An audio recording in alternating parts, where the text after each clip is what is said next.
अस्सलाम वालेकुम गाइस, मेरा नाम साद अली है और फ्रीलांस पाकिस्तान के प्लेटफॉर्म में आप सब लोगों का वेलकम है। तो गाइस, आज की वीडियो में हम लोग बात करने वाले हैं स्पीड ऑप्टिमाइजेशन के हवाले से। जैसा कि आप लोगों को पता है कि लास्ट वीडियो जो मैंने आपके साथ शेयर की थी उसके अंदर जो मैंने अपने क्लाइंट की वेबसाइट को लाइव ऑप्टिमाइज़ किया था और वो मेथड जो था वो मैंने आप लोगों के साथ शेयर किया था ताकि आप लोगों को ये पता चल सके कि आप लोग अपनी क्लाइंट की वेबसाइट को किस तरीके से ऑप्टिमाइज़ करेंगे और अपनी सर्विसेज को जो है वो आप सेल करना स्टार्ट कर सकते हैं किसी भी फ्रीलांसिंग प्लेटफॉर्म के ऊपर। तो उसके अंदर जो मैंने प्लगइन यूज़ किया था उसके हवाले से कुछ क्वेश्चंस जो थे वो मेरे पास आ रहे थे और लोग मुझसे ये पूछ रहे थे कि जो हमने उसमें WP फास्टेस्ट कैशे का जो प्लगइन यूज़ किया है उसका हमें ओवरव्यू दे दें और उसकी जो है हमें सेटिंग्स और उसकी कॉन्फ़िगरेशंस का बता दें कि उसके जो फीचर्स हैं उसको हमने किस टाइम पे अनेबल करना है और किस प्रॉब्लम के लिए कौन सा फीचर को जो है हमने एक्टिवेट करना है। तो आज की वीडियो जो है हम इसी टॉपिक के ऊपर बात करेंगे। तो चलिए हम वीडियो को स्टार्ट करते हैं। सबसे पहले हम उस प्लगइन के अंदर आ जाते हैं जो हमने लास्ट वीडियो के अंदर जो है वो यूज़ किया था। और यहाँ पे एक बात मैं आपके साथ शेयर करता चलूँ जो कि मैंने आपके साथ लास्ट वीडियो में भी बताई थी कि जो स्पीड ऑप्टिमाइजेशन के जो टास्क हैं वो बहुत इजी हैं। आप इसको इजीली जो है वो सीख सकते हैं, इसको लर्न कर सकते हैं। बस थोड़ी सी आपको रिसर्च की थोड़ी सी ज़रूरत है, थोड़ी सा आपने स्टडी करना होगा और आपको ये सारी चीज़ें जो है वो समझ आ जाएंगी। और स्पीड ऑप्टिमाइजेशन के टास्क को करके आप $20 से लेके $250 तक जो है वो अर्न कर सकते हैं। और स्पीड ऑप्टिमाइजेशन के टास्क को करने के लिए ऑन एवरेज जो है वो 30 मिनट्स जो है वो आपको लगते हैं। 30 मिनट के अंदर आप इजीली किसी भी क्लाइंट की वेबसाइट को ऑप्टिमाइज कर सकते हैं। लेकिन अगर कोई वेबसाइट बहुत ज़्यादा कॉम्प्लेक्स है जिसके अंदर बहुत ज़्यादा इश्यूज़ हैं तो उसके अंदर जो है आपको 3 या 4 घंटे जो है वो लग सकते हैं डिपेंडिंग अपॉन योर एक्सपीरियंस। अच्छा, अब ये जो प्लगइन है इसके 2 वर्जन जो हैं वो अवेलेबल हैं। एक इसका फ्री वर्जन है और एक इसका पेड वर्जन है। अगर आप यहाँ पे एक चीज़ नोटिस करें कि यहाँ पे कुछ फीचर्स हैं जो कि आप इनेबल नहीं कर सकते, जो कि हाईलाइट नहीं हुए। ये फीचर्स तब इनेबल होंगे जब आपके पास जो है पेड वर्जन जो है वो इसका होगा। लेकिन आपको यहाँ पे घबराने की ज़रूरत नहीं है। लास्ट वीडियो में जो है मैंने अपने क्लाइंट की जिस वेबसाइट को ऑप्टिमाइज़ किया था उसको मैंने फ्री वर्जन को इस्तेमाल करके किया था। तो आप फ्री वर्जन से जो है क्लाइंट की वेबसाइट को जो है वो ऑप्टिमाइज़ कर सकते हैं। तो यहाँ पे आपको जो है पेड वर्जन की टेंशन लेने की ज़रूरत नहीं है। उसके बाद जो है सेटिंग्स के नीचे जो है ये डिफरेंट ऑप्शन है, इसके ऊपर हम बाद में आते हैं। पहले हम इसके ऊपर टैब्स को चेक करते हैं कि यहाँ पे हमारे पास कौन कौन से ऑप्शंस अवेलेबल हैं। सबसे पहले हमारे पास डिलीट कैशे का एक ऑप्शन है। ये एक प्रीमियम फीचर है, ये आपको फ्री वर्जन में अवेलेबल नहीं होगा। यहाँ से आप डिलीट कैशे जो है अपनी कैशे को डिलीट करते हैं और अपनी CSS और जावास्क्रिप्ट की फाइल्स को मिनिफाइड करते हैं। फ्री वर्जन के अंदर आप यही चीज़ जो है आप यहाँ से कर सकते हैं। उसके बाद जो है इमेज ऑप्टिमाइजेशन का है, ये भी एक प्रीमियम फीचर है। ये इस प्लगइन का बिल्ट इन फीचर है जिससे आप इमेजेस को ऑप्टिमाइज कर सकते हैं। लेकिन लास्ट वीडियो के अंदर मैंने आपको मेथड बताया था कि आप लोग मैनुअली इमेजेस को किस तरीके से ऑप्टिमाइज करेंगे। और अगर आप मैनुअली इमेजेस को ऑप्टिमाइज नहीं करना चाहते तो आप प्लगइन्स को यूज़ कर सकते हैं, जैसे कि स्मश प्लगइन है या EWWW ऑप्टिमाइज़र एक प्लगइन आता है इमेज ऑप्टिमाइजेशन के लिए। उसके बाद जो है प्रीमियम है। प्रीमियम के अंदर यहाँ पे इन्होंने अपने एड ऑन मेंशन किए हुए हैं। और उसके बाद एक है एक्सक्लूड का ऑप्शन। बेसिकली ये जो ऑप्शन है ये थोड़ा सा एडवांस है, इसकी डिटेल्स के अंदर हम नहीं जाएंगे। मैं आपको इसका ओवरव्यू देता चलूँ कि एक्सक्लूड के ऑप्शंस के अंदर आप अपने ऐसे पेजेस, अपनी ऐसी CSS की फाइल या जावास्क्रिप्ट की फाइल्स को यहाँ पे ऐड करते हैं जिसको आप कैश नहीं करवाना चाहते। ये जो है फीचर हम तब यूज़ करते हैं जब हमारी वेबसाइट के ऊपर कोई ऐसा पेज हो जो डायनामिक हो, ठीक है। उसके लिए जो है हम इस फीचर को यूज़ करते हैं। इसके बारे में हम किसी नेक्स्ट वीडियो के अंदर जो है वो डिटेल से डिस्कस करेंगे कि आप लोग इस फीचर को जो है वो किस तरीके से इस्तेमाल कर सकते हैं। उसके बाद जो हमारे पास अगला ऑप्शन है वो है CDN का, कंटेंट डिलीवरी नेटवर्क। यहाँ पे जो मोस्टली जो आजकल की मॉडर्न होस्टिंग्स हैं, जो अच्छी होस्टिंग्स होती हैं, उन्होंने ऑलरेडी जो है वो CDN प्रोवाइड किया होता है। लेकिन कुछ होस्टिंग जो होती हैं उधर आपको वो परचेज करना पड़ता है CDN। तो वो डिपेंड करता है कि आपका क्लाइंट या आप जो है होस्टिंग कौन सी यूज़ कर रहे हैं और उन्होंने आपके पैकेज के अंदर CDN अवेलेबल किया है या नहीं किया। तो अगर आप अपने वेबसाइट के ऊपर अपने होस्टिंग से CDN को परचेज करते हैं तो यहाँ से जो है आप उसको कॉन्फ़िगर कर सकते हैं। उसके बाद आता है DB का ऑप्शन, डाटाबेस। ये भी एक प्रीमियम वर्जन है, आप उसको फ्री वर्जन में यूज़ नहीं कर सकते। ये बेसिकली आपकी डाटाबेस को क्लियर करता है और आपके जितने वेबसाइट के ऊपर जितने ट्रैश कंटेंट होता है और जो रिविजन्स होती हैं वो ये यहाँ से उसको डिलीट कर देता है। तो उसके बाद हम अब आते हैं सेटिंग के ऑप्शन में और यहाँ पे देखते हैं कि इधर जो हमारे पास सेटिंग्स अवेलेबल हैं तो इसको हम किस मकसद के लिए यूज़ करते हैं। सबसे पहले हमारे पास जो है वो कैशे सिस्टम है। यहाँ पे आपको इसको इनेबल करना पड़ता है बिकॉज ये आप इसको मान के चलिए कि ये जो है इस प्लगइन को एक्टिवेट करने के लिए, अगर यहाँ पे आप कैशे सिस्टम को इनेबल नहीं करेंगे तो यहाँ पे आप नीचे जितनी भी कॉन्फ़िगरेशन करेंगे वो जो है वेबसाइट के ऊपर इम्प्लीमेंट नहीं होंगी। उसके बाद जो हमारे पास अगला ऑप्शन है वो है विजिट कैशे का।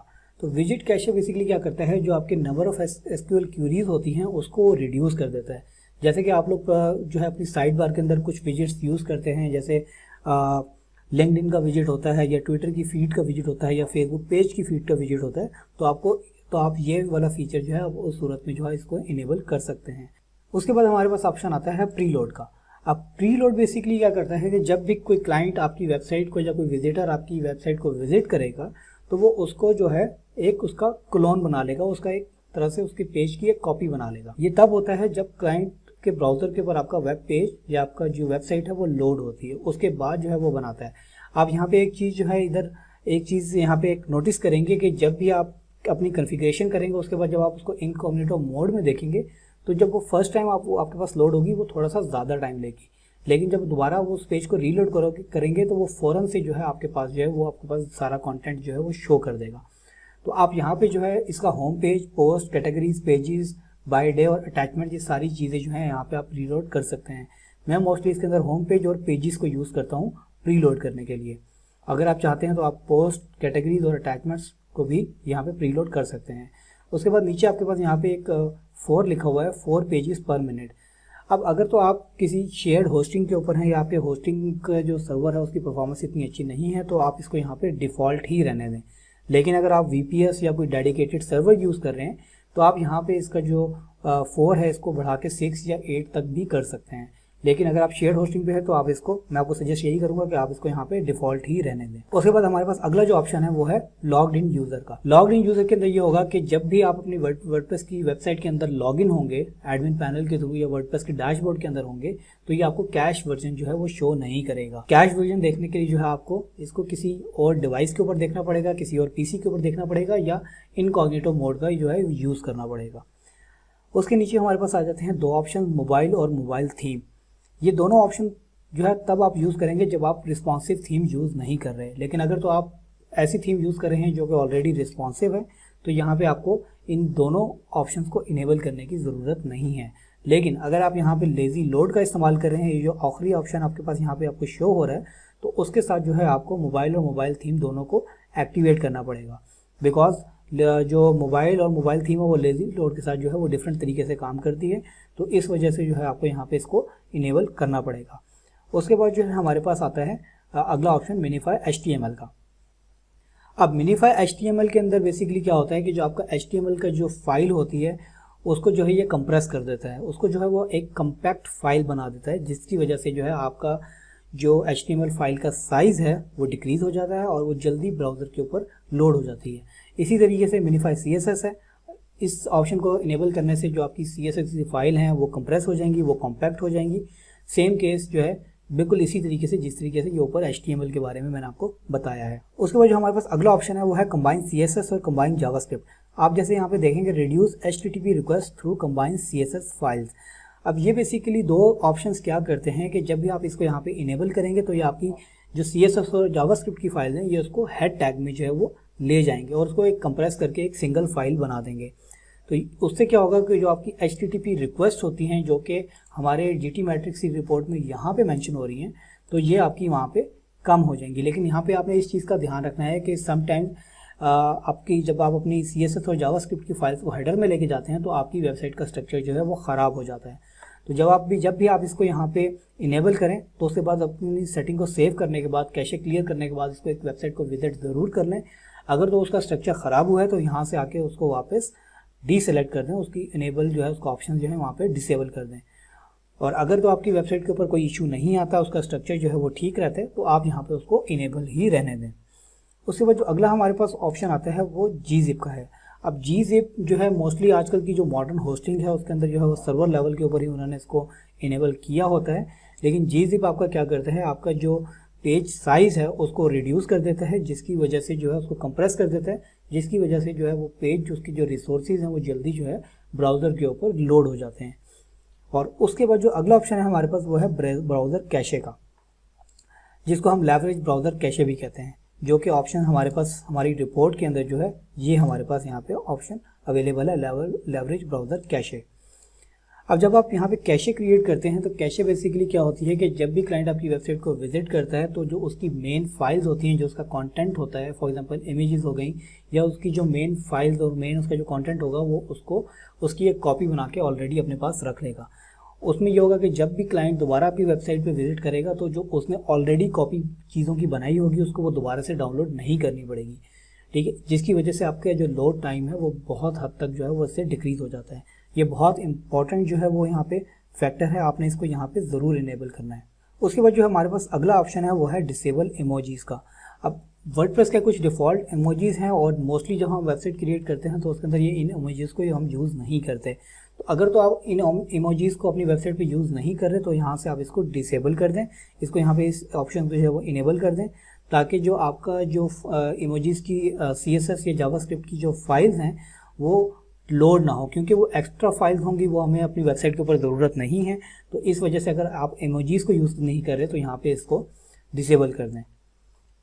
उसके बाद हमारे पास जो अगला ऑप्शन आता है वो होता है रेंडर ब्लॉकिंग जावास्क्रिप्ट का, ठीक है। ये बेसिकली जो आपकी जावास्क्रिप्ट की फाइल्स होती हैं उसको अबव द फोल्ड ले जाता है, यानी कि इसको हम अबव द फोल्ड कंटेंट भी कहते हैं। और कुछ टूल्स के अंदर जैसे GT मैट्रिक्स के अंदर था, उसके अंदर ये जो ऑप्शन है वो डेफर प्रेजिंग जावास्क्रिप्ट के नाम से जो है वो यहाँ पे शो हुआ होता है। यहाँ पे मैं आपको दिखाता हूँ, जैसे कि यहाँ पे ये देखें ये ऑप्शन है डेफर प्रेजिंग जावास्क्रिप्ट का, तो ये इस चीज़ के लिए जो वो यूज़ होता है, आप यहाँ पे इसको इनेबल कर सकते हैं। लेकिन मैं आपको यहाँ पे दोबारा सजेस्ट यही करूँगा कि आप यहाँ पे एक एक ऑप्शन को है वो इनेबल करें।